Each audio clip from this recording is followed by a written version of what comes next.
Salut les gamers, bienvenue à Professeur Board Game. Je m'appelle David. Aujourd'hui à Board Game 101, on va regarder ensemble le jeu Biblios. C'est un jeu qui a été designé par Steve Finn et qui a été publié par Yellow en 2007. Le jeu se joue de 2 à 4 joueurs et dure environ 30 minutes. Le but du jeu est d'avoir le plus de points de victoire à la fin de la partie pour gagner. On va utiliser dans ce jeu la mécanique de recrutement de cartes. Dans la première phase de jeu, on va se donner des cartes, puis donner des cartes à nos adversaires aussi. Ensuite, on va avoir une phase d'enchères. On va monter ensemble une pile de cartes qu'on va mettre aux enchères, qu'on va acheter avec les cartes d'or qu'on va avoir ramassées, ou on va acheter des cartes d'or en jetant des cartes qu'on ne veut pas utiliser. Et finalement, on va y aller avec une mécanique de collection d'ensemble. On a 5 couleurs différentes de cartes dans le jeu. On va essayer d'avoir le plus de cartes d'une couleur pour gagner le dé correspondant à cette couleur-là. Et les valeurs sur les dés vont nous donner les points de victoire à la fin de la partie. Dans Biblios, on incarne des moines et on va essayer d'avoir la bibliothèque la plus prestigieuse possible en faisant le plus de points possible pendant la partie. Les points de victoire vont être indiqués sur les dés de chaque catégorie. On a la catégorie des moines, les pigments pour faire l'encre, les livres sacrés, les manuscrits et les livres maudits. On va en cours de partie ramasser des cartes qui sont des mêmes 5 couleurs que les 5 catégories de dés. Et à la fin de la partie, si on a la plus haute valeur de cartes dans la catégorie, exemple des moines, on va gagner le dé brun et on va gagner les points de victoire qui sont inscrits sur le dé. On a aussi des cartes qui vont nous servir à manipuler la valeur des dés, soit les descendre ou les monter, pour essayer de se donner l'avantage, essayer de donner plus de valeur à un dé qu'on veut aller chercher, puis essayer de diminuer la valeur des dés qu'on ne veut pas aller chercher. Alors on place les dés à une valeur de 3 au début de la partie, et on a tout simplement comme composante un gros paquet de cartes. Les sortes de cartes qu'on peut retrouver, on a d'abord les 5 couleurs de cartes qui vont de valeur 1 jusqu'à 4. On a les cartes rouges, oranges, vertes, bleues et brunes de 1 à 4. Les cartes 3 et 4 sont en peu d'exemplaires. Il y a beaucoup de cartes 1 et 2 dans les différentes couleurs. On a aussi des cartes or qui sont de valeur 1, 2 ou 3 qui vont nous permettre d'acheter des cartes dans la phase d'enchère. Et finalement, on a les cartes de l'église qui sont les cartes mauves, qui sont des cartes spéciales qui vont être jouées automatiquement quand un joueur va acheter une de ces cartes-là. Et ça va lui permettre de monter la valeur d'un dé ou descendre la valeur d'un dé, dépendamment de ce qui est écrit sur les cartes d'église. Au début de la partie, on va enlever un certain nombre de cartes du paquet, dépendamment du nombre de joueurs qu'il y a dans la partie pour diminuer la durée de la partie. Si on joue seulement à 2 joueurs, on va enlever un total de 6 cartes or, donc 2 de chaque valeur, et on va enlever 21 cartes au hasard par la suite. Si on joue à 3 joueurs, on va enlever 3 cartes or, une de chaque valeur, et 12 cartes au hasard. Et finalement, si on joue une partie à 4 joueurs, on va seulement enlever 7 cartes au hasard dans le paquet. Alors, on n'est jamais certain des cartes qu'il va avoir. On ne peut pas compter, exemple, le nombre de cartes numéro 4, parce que ça se peut qu'elles ne soient même pas dans la partie, parce qu'on les a enlevées au début. Alors, ça met un petit élément là, de hasard dans le jeu pour pas qu'on soit capable de tout prévoir. On va simuler une partie à 3 joueurs, le joueur bleu, le joueur rouge, le joueur vert. On commence la phase numéro 1, qui est la phase de don.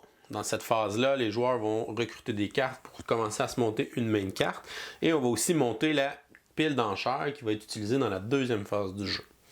On va dire que le joueur qui commence, c'est le joueur rouge. Il va commencer par piocher une carte, la regarder, sans la montrer aux autres. Et il peut la placer dans un des 3 endroits suivants. Il peut la placer cachée devant lui. Ça va faire partie des cartes qu'il va avoir dans sa main. Il peut la placer cachée dans la pile d'enchères, qui sont les cartes qu'on va acheter dans la deuxième phase du jeu, ou il peut la placer visible dans la place publique. La place publique, c'est cet endroit-là où les 2 autres joueurs vont prendre une carte pendant ce tour-là. Alors, le joueur doit allouer un total de 4 cartes. Il doit en placer 2 dans la place publique, parce qu'il y a 2 autres joueurs. Il doit en placer une carte dans la pile d'enchères et doit placer une carte devant lui. Mais il doit faire cette action-là une carte à la fois. Alors, il faut vraiment est-ce que je veux le dehors, est-ce que je veux le laisser aux autres, ou est-ce que je le mets aux enchères. Donc, il décide avant de regarder la prochaine carte. Et dans le fond, sur les 4 cartes qu'il va allouer, il peut seulement en garder une. Alors, si jamais il choisit de la dernière, il va être obligé de la garder. Sinon, il va avoir le choix. Alors, on va dire qu'il va placer cette carte-là dans la place publique. Puis, j'ai une autre carte. Un 4, on sait que les 4, c'est les cartes les plus fortes. Il va décider de la placer devant lui. Il va la conserver. Ensuite, un 2 va aller le placer dans la pile d'enchères. Et la dernière carte, il va être obligé de la mettre dans la place publique parce que c'est le seul endroit qui manque une carte. Alors là, c'est un 1. Lorsqu'il a fini d'allouer ses 4 cartes, le joueur de gauche va choisir en premier une carte dans la place publique et voilà. Prendre et l'autre joueur va automatiquement avoir la dernière carte. Ensuite, on irait autour du joueur bleu qui ferait la même chose. Puis j'aurais une carte d'église. Les cartes d'église, s'il la place devant soi, ça veut dire qu'il va avoir cette carte-là, il va devoir l'activer automatiquement. S'il la met aux enchères, on va devoir l'acheter plus tard dans la deuxième phase. S'il la met à la place publique, le joueur qui va la gagner va devoir faire son effet tout de suite. Il va décider de la mettre dans la place publique. Ensuite, 3A, on va décider de la garder devant lui. Une carte d'église qui va décider d'aller mettre à l'enchère. Et la quatrième carte, un 3, s'en vient ici. Le joueur vert va décider de prendre le 3 et le joueur rouge va automatiquement gagner la carte d'église. Lorsqu'il la gagne, il doit faire son effet immédiatement, il ne la met pas dans sa main carte. On remarque qu'on a une icône qui va être en haut à gauche qui va être soit un plus ou un moins. Donc ici, moins 1. Et ici, on va avoir soit un dé ou 2 dés. Donc là, j'ai un dé que je peux faire moins 1, que je dois faire moins 1 en fait. Alors, il va décider lequel des 5 dés il veut diminuer de valeur. Comme il a une carte brune, il va choisir n'importe quel autre dé pour le descendre de valeur. Cette carte-là va être défaussée par la suite. On va continuer cette phase-là jusqu'à temps que toutes les cartes du paquet aient été allouées dans nos mains et dans la pile d'enchères. Maintenant, dans la deuxième phase de jeu, on s'en va dans la phase d'enchères. Maintenant, les joueurs ont quand même beaucoup de cartes en main avec toutes les cartes qu'ils ont ramassées dans la phase 1. On va prendre la pile de cartes enchères qu'on a montée dans la phase 1.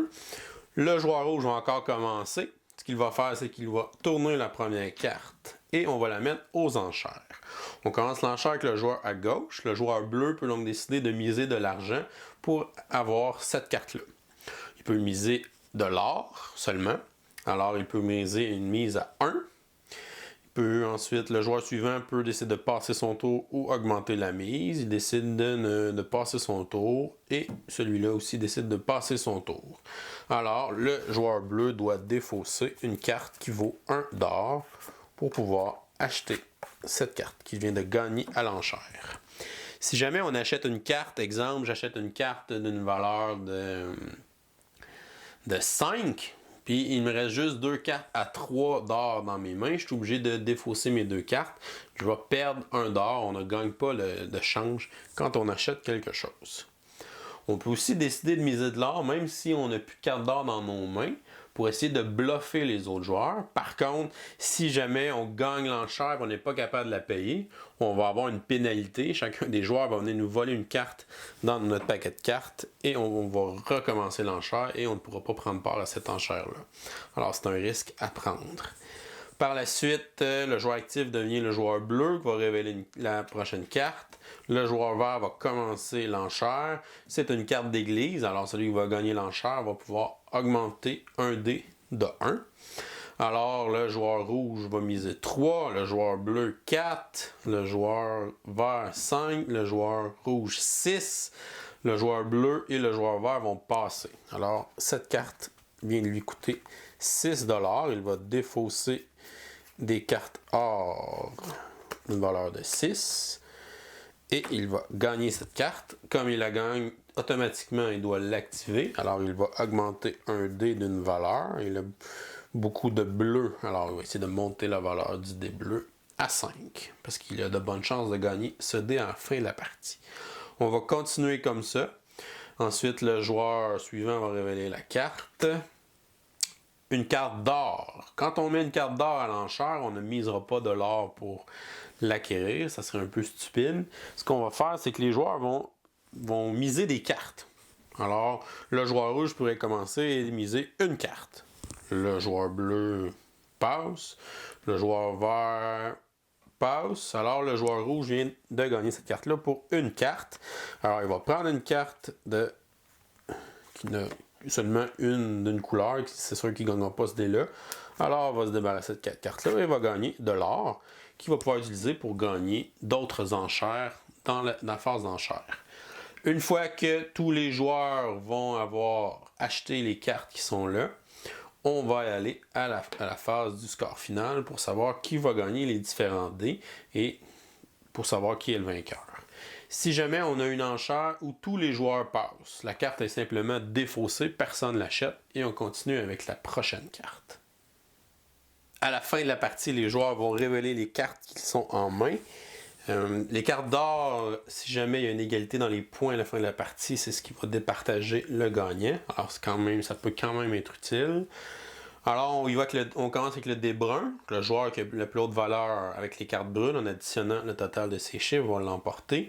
Le joueur ici a une valeur de 10. Ici on a 7, ici on a 3. Le joueur bleu gagne le dé brun, a 5 points de victoire. Le dé bleu, on a ici 9 et ici 10. Le joueur vert gagne le dé bleu. Le dé vert, personne n'a de vert, personne ne le gagne. Le dé orange, ici on a 1, ici on a 3. Le joueur bleu l'emporte. Et le dé rouge, on a ici une valeur de 2 et une valeur de 2. Si on a une égalité, on va regarder la lettre qui est en bas à droite. Le joueur qui a la lettre la plus près de A dans l'alphabet va gagner le D. Le joueur bleu a la lettre B, tandis que l'autre a la lettre D. Alors le joueur bleu va remporter le dé rouge. On additionne les points de nos dés. Alors le joueur vert a 6 points, le joueur rouge n'a aucun point et le joueur bleu a 9 points. C'est lui qui remporte la partie. C'est comme ça qu'on joue au jeu Biblios. Je vous reviens avec mon opinion personnelle. Qu'est-ce que je pense du jeu Biblios? Premièrement, pour les composantes, on n'a pas beaucoup de choses. On a les cartes qui sont quand même une belle petite couche protectrice pour l'image, mais qui n'ont pas une très grande épaisseur, qui pourraient risquer de s'abîmer avec le temps. Faire attention, ou peut-être les mettre dans des plastiques pour les protéger. Pour le plateau, là, c'est bien, il est quand même très épais. Les dés sont très beaux et très solides aussi, très gros.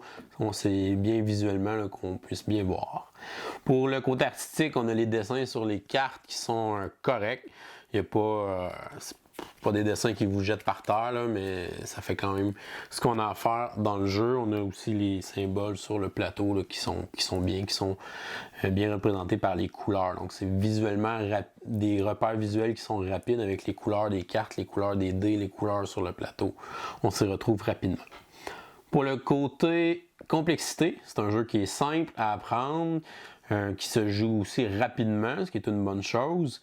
Je trouve que ce qu'ils ont bien fait avec les mécaniques, c'est de mélanger du recrutement de cartes puis des enchères. Parce qu'on aurait pu très bien dans ce jeu-là avoir juste du recrutement de cartes tout le long du jeu, puis à la fin, comparer nos mains puis prendre les dés, faire les points. On fait la moitié du jeu, on recrute des cartes. L'autre moitié du jeu, on fait des enchères pour acheter le reste des cartes. Alors, je trouve que le fait de varier ça, qu'on fait moitié-moitié, on se tanne moins de ramasser les cartes de la même façon. Donc, une très bonne idée de jumeler recrutement de cartes et enchères.